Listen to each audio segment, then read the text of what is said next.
Hey y'all, Spoken Grams here. How's everybody doing? Hope everybody's doing well. So this one I'm about to record is one that hit me when I was at work. And I wasn't in a place to record, so I wrote everything down that I wanted to say. So excuse me if I reference my little piece of paper I have here. Because I feel like it's all there, and I'm like, oh, this is so amazing. This is good stuff. Whatever. So, pardon my back and forth, okay? That's my disclaimer right now. I have no idea what this one is going to be called. I'm just going to spit this hot fire, see what happens, and the title will probably come to me at the end. Growing up, straight gospel, we listen to gospel music. I didn't really listen to secular music. And we all know about the Winans family. They make wonderful music. BB, CC, everybody, they got the whole squad. So, they had kids, and their kids came up with a group. It was all boys, and the group was called Phase 2. Winans Phase 2. And they had an album. It came out in 1999. Yes, it came out in 1999, but that album is fire. I enjoyed it growing up. I still enjoy it to today. I told y'all, well, y'all haven't seen that video. But anyway, I'm very particular about my gospel music. So when I like what I like what I like. So, their album is in the mix of my gospel mix. And again, y'all haven't seen the video. So I've been trying to just listen to gospel to keep God in my spirit. I haven't really been listening to secular music, as much as I used to. I'm not saying I never listen to that. That's not true. I still do. But, I just try to create a shift within my own life to try to challenge myself to keep God in my life as much as I can, including what I watch, what I listen to, all that kind of stuff. So, I said all that to say that I was listening to my gospel playlist, and one of their songs came up. And the song is called It's Alright, Send Me. So the chorus goes, any way you lead, I'll follow. If you need somebody, Lord, I'll go. If nobody else wants to go, it's okay, Lord. It's all right, send me. Okay?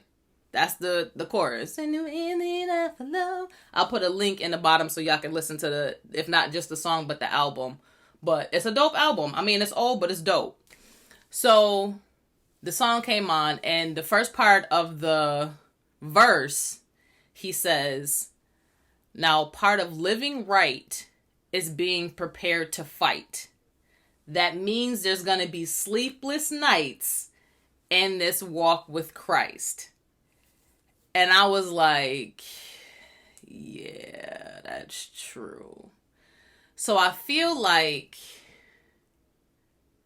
so before I get into all of that, hold on to that verse. So me, I'm a person that is really big on feelings. Like, if you got a feeling, let it happen. Don't stay in it, but just like allow yourself to feel it, understand what's going on with you, and then move on from it. So feelings, I'm a big advocate of feelings. Like, it's okay to have feelings. Feel your feelings. I even wrote a poem about it. It was literally called Feelings. So I'm a huge advocate for feelings. But as I'm beginning to walk with Christ, I'm learning that might not be the best method.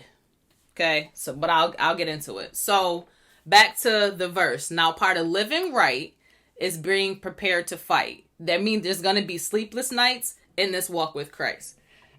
So, I'm learning that one of the biggest misconceptions about being a Christian is that every day is going to be awesome. Every day is going to be wonderful. Every day is going to be rainbows and sunshine and but that's not true. Okay? And like you feel like everything you ask for you're going to get and all that kind of stuff, but that's not true. The truth is life is going to be life. Like, life's still going to happen. Bad things are still going to happen. Sometimes your car's going to get broken into. Sometimes you're going to get a flat tire. Sometimes somebody in your life is going to pass away. Like, life is still going to be life. It's just that now that you have an understanding of who God is, it means you're going to look and deal with things differently. So life is still going to be life, but now you have a new outlook on life. So this happened to me. Like, this literally happened to me. At this point, I might just start reading what I have here and just kind of elaborating. But this literally happened to me. So I'm learning that following Christ is an understanding. It's an understanding. It's not a feeling. It's not an emotion. It's an understanding. And when you understand that, you approach life differently.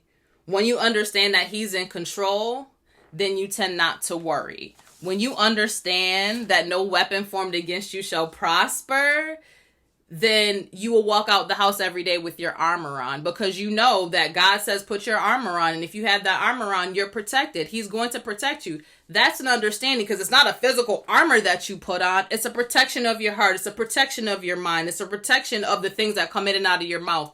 All of that stuff. That is having the understanding that God is in control. Yeah, I'm sorry. In the location I'm super hot right now. So I got this fan going and it's not doing me no justice. So forgive me for my what's the word? Perspiration. I was about to say something else. So excuse my perspiration. Okay, just work with me. When you understand that when you seek him first, that all these other things will be added onto you, you tend to do that first part. You will actually seek him first because you know the other half of that promise. Again, it's an understanding. And this is all a part of the transforming and the renewing of your mind that has to happen in order for us to be in line and in tune with Christ. I know I say in line and in tune, but that's really what it is. I say it a lot, but like, we got to be locked in. We have to be locked in to the understanding of who God is in our life and how he functions in our life, and that he is and should be the center of our life, and we should include him in everything that we do. And again, this is all about the transformation. So like, imagine somebody who's trying to learn to eat right. You know, if you are used to doing things one way, you're just used to doing things one way. You used to going to McDonald's all the time, then that's what you're going to do. But if you're trying to make those changes and, okay, now I'm going to actually cook my meals and I'm going to realize what I'm putting inside my body and how it's affecting me. Now you have an understanding. Okay, so if I eat a cheeseburger, this is what's going to happen to me. If I do this, this is what's going to happen to me. It's the same way with our walk with Christ. You learn how these foods affect you. You learn how these behaviors affect you. Okay, if I gossip, I know I'm going to have to deal with blah, blah, blah, blah. If I am not faithful to my spouse, I know that these things will happen. You know, like the shame and all of that stuff that's attached to those things that are kind of like the silent killers. Once we understand that those things lead to that, we're more than likely to not do those behaviors that would lead us to not be in line and in tune with Christ. The more we seek God, the more we read, the more we pray, the more we worship, the more is revealed to us. And once it's revealed, it's up to us to make the decision as to whether or not we're going to make that change. As simple as that. Like, if you read in the Bible that we're supposed to love. Okay, you know you're supposed to love. So if you out here not loving, that's on you. Like, what am I going to do with this information now that I have it? Now that I know that I'm supposed to be loving people all the time unconditionally, it's up to me to actually do that. So that's how it works. And it's funny because I got caught up in thinking, I feel like I'm in group. I teach a group through my job, so we got to do that, but whatever.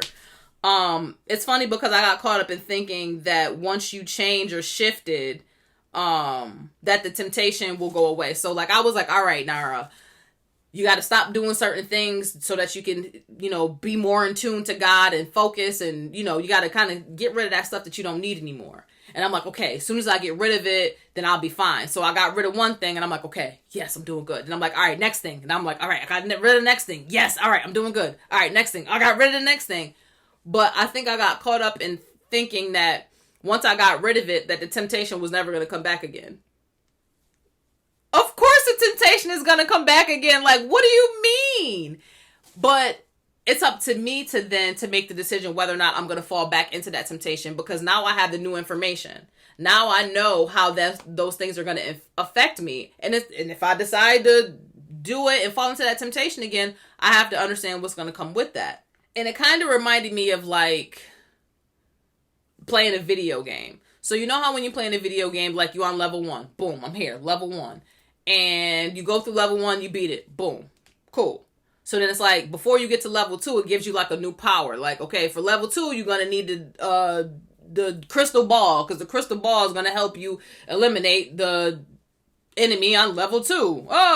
So then you go on to level 2. Like, yeah, I got my crystal ball. You use your crystal ball to eliminate the enemy. Yeah, all right. Now I'm up to level 3. So I'm up to level 3. Okay, guess what? You're going to need this little seed. Okay, I need the seed. Okay, cool. So I get to level 3. But just because I'm on level 3, it doesn't mean that the enemy in level 2 ain't going to be in level 3 too.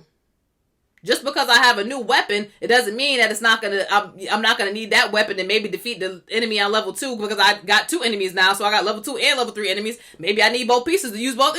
I don't know, but I think it's funny. I think it's funny that I really got caught up in thinking that I can go from one level to the next without knowing that the enemies on level 2 might meet me in level 6, and I'd be like, oh, I thought I already defeated this one. Oh crap! Now I gotta remember how I defeated it before. And I know that sounds like mad work, but when we have the Lord on our side, we can defeat anything. We can defeat anything. And that's, again, going back to the understanding. It's an understanding that we have. Yo, I'm with you through whatever you got to go through. I'm going to be with you on level 137. I'm going to be with you regardless. Just like I was with you on level 1, I'm going to be with you on level 137. Or 187, whatever I just said. But, like, you understand what I mean? Like, my sister said, I feel like you talking to yourself in these videos because I really am. I really thought that once I defeated one thing, it wasn't ever going to come back and try to challenge me again. And I was foolish to believe that, which is why I'm sharing it with you guys. Don't be foolish enough to believe that once you defeated something, that temptation is never going to come back, because more than likely it will. But the Lord will build you up to be strong enough to defeat that temptation if you allow him to do that. That part is up to you. You have the understanding. You know who's in control. It's up to you to allow him to take that control. Okay? So yes, we're going to make mistakes. Yes, we're going to mess up. But it's up to us to constantly put our efforts into acknowledging Christ. Always bringing him into our situation. Always bringing him into everything that we have going on. Every single moment of our lives. We have to constantly include him. Constantly. I saw a meme that says, stop treating Jesus as if he's an option. No. He's the way. He's not an option. He is the way. And once we have that understanding, it will keep us in line with what he wants us to do. And I told y'all about the book I've been reading, What Happens When a Woman Says Yes to God. And I'll put the link in there for it again, because I'm telling you, it has been so helpful to me. And one of the things that I read out of the book, it says, all that God ever wants from me is to want him, love him, and to acknowledge him. And that's so true. He wants us to bring him into every scenario. Every single scenario. Every single scenario. I'm going to say this, and I'm going to say this, and I'm going to be done. So,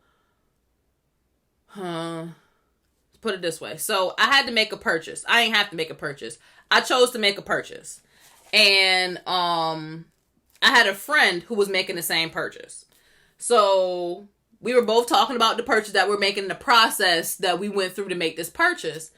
And as I was on my way down to talk to this person about the purchase that I was making, I was on the elevator and I was like, Lord, I didn't even talk about this with you. Like, we didn't even discuss this about me making this purchase. And I was like, I need to talk to you. I said, I didn't even talk. Literally, I'm in the elevator like this. Like, Lord, I didn't even talk to you about this. Oh, Lord, why the heck? I said, how the heck I'm going to go ahead and move forward with doing this? I said, but I didn't already move forward with the process. I said, so did I? I said, I never even include you in the conversation. Lord, forgive me for not including you in the conversation. Lord, do I need, like, literally, in the elevator, having this whole, like, oh my, like, this realization that I didn't incorporate the Lord in this decision that I was making, right? So I'll go downstairs and I have this conversation with the other person. Why the other person said the same exact thing? They was like, yeah, I've been over here trying to contemplate whether or not I need to make this purchase for a year. Like, Lord, do I need this? And the Lord like, you don't need this. And Lord, do I need this? I told you don't need that. But Lord, I think I need this. I told you don't need it. But I feel like I need it for this reason. But I told you don't need it. Yo, the simple fact that me and that other person had the same conversation, I was like, you know what, Lord? Like, because it's in everything. We have to bring him into everything. And I felt terrible. Like, yo, I didn't even put this in my prayer. Like, I had already had it made up in my mind that this is what I was going to do. And I was like, Lord, please forgive me. Like, but I'm learning to bring him into everything. Everything. Everything. Everything. I have another recording that y'all haven't seen yet that kind of talks about this stuff. Bring them into everything. Everything. Everything. Everything. So, it's my last thought. This is also from the book. So these aren't my words. This is from the book. And it says, though my circumstances may not change today, my outlook surely can. And if my mind can rise above, my heart gets unstuck. Bars, bro. Straight bars. If I can just get my mind to cooperate, everything will be all right.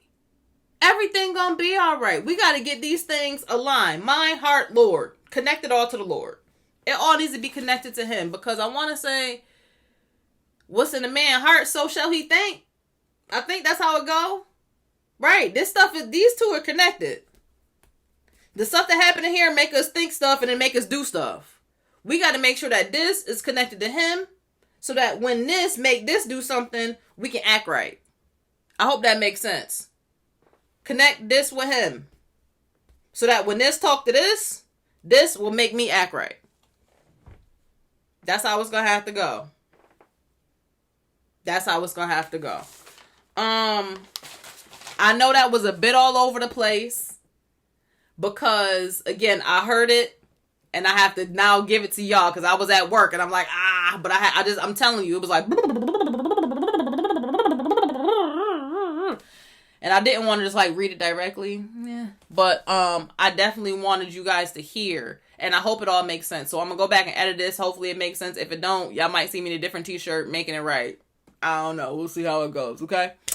But thank y'all again. Thank y'all for the support. I appreciate it. I really do. I'm going to try to get these out as fast as I can, because folks be complaining and talking about me. And by folks, I mean my mother.